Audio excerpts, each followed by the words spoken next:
Now, when Rachel saw that she bore Jacob no children, Rachel envied her sister and said to Jacob, "Give me children, or else I die." And Jacob's anger was aroused against Rachel. Am I in the place of God, who has withheld from you the fruit of the womb? Here's my maid, Bilhah. Go into her, and she will bear a child on my knees, that I also may have children by her. Then she gave him Bilhah, her maid, as wife, and Jacob went into her. And Bilhah conceived, and bore Jacob a son. Then Rachel said, God has judged my case, and he has also heard my voice and given me a son. Therefore she called his name Dan. And Rachel's maid Bilhah conceived again, and bore Jacob a second son. Then Rachel said, With great wrestlings I have wrestled with my sister, and indeed I have prevailed. So she called his name Naphtali. When Leah saw that she had stopped bearing, she took Zilpah her maid and gave her to Jacob as wife. And Leah's maid Zilpah bore Jacob a son. Then Leah said, A troop comes. So she called his name Gad. And Leah's maid Zilpah bore Jacob a second son. I am happy, for the daughters will call me blessed. So she called his name Asher. Now Reuben went in the days of wheat harvest and found mandrakes in the field, and brought them to his mother Leah. Then Rachel said to Leah, Please, give me some of your son's mandrakes. Is it a small matter that you have taken away my husband? Would you take away my son's mandrakes also? Therefore, he will lie with you tonight for your son's mandrakes. When Jacob came out of the field in the evening, Leah went out to meet him. You must come in to me, for I have surely hired you with my son's mandrakes. And he lay with her that night. And God listened to Leah, and she conceived, and bore Jacob a fifth son. God has given me my wages, because I have given my maid to my husband. So she called his name Issachar. Then Leah conceived again, and bore Jacob a sixth son. God has endowed me with a good endowment. Now my husband will dwell with me, because I have borne him 6 sons. So she called his name Zebulun. Afterward she bore a daughter, and called her name Dinah.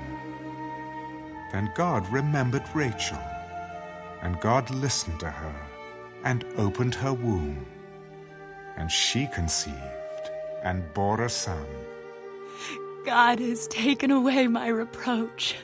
So she called his name Joseph.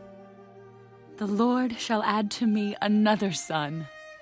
And it came to pass, when Rachel had borne Joseph, that Jacob said to Laban, Send me away, that I may go to my own place and to my country.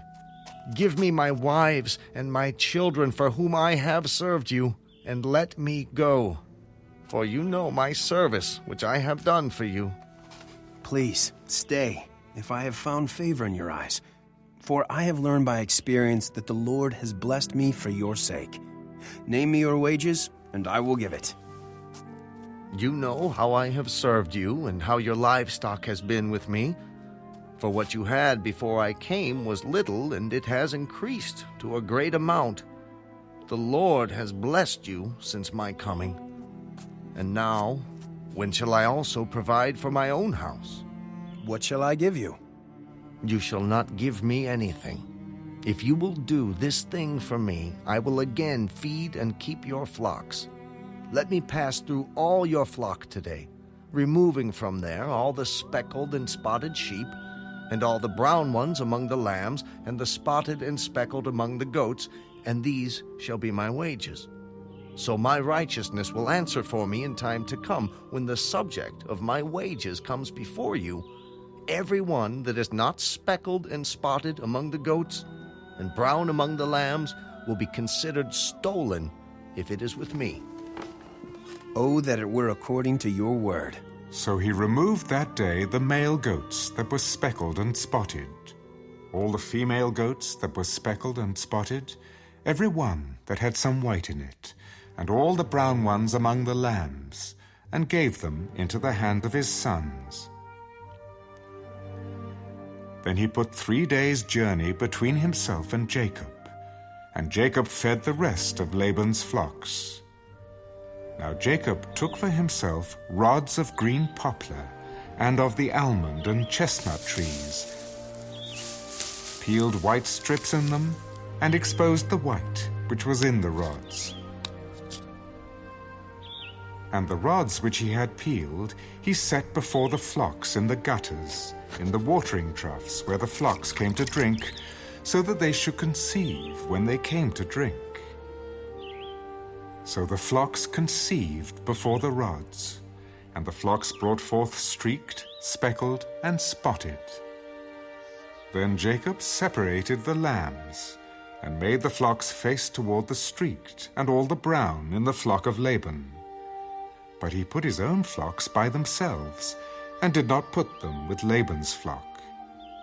And it came to pass, whenever the stronger livestock conceived, that Jacob placed the rods before the eyes of the livestock in the gutters, that they might conceive among the rods. But when the flocks were feeble, he did not put them in. So the feebler were Laban's, and the stronger Jacob's. Thus the man became exceedingly prosperous, and had large flocks, female and male servants, and camels and donkeys.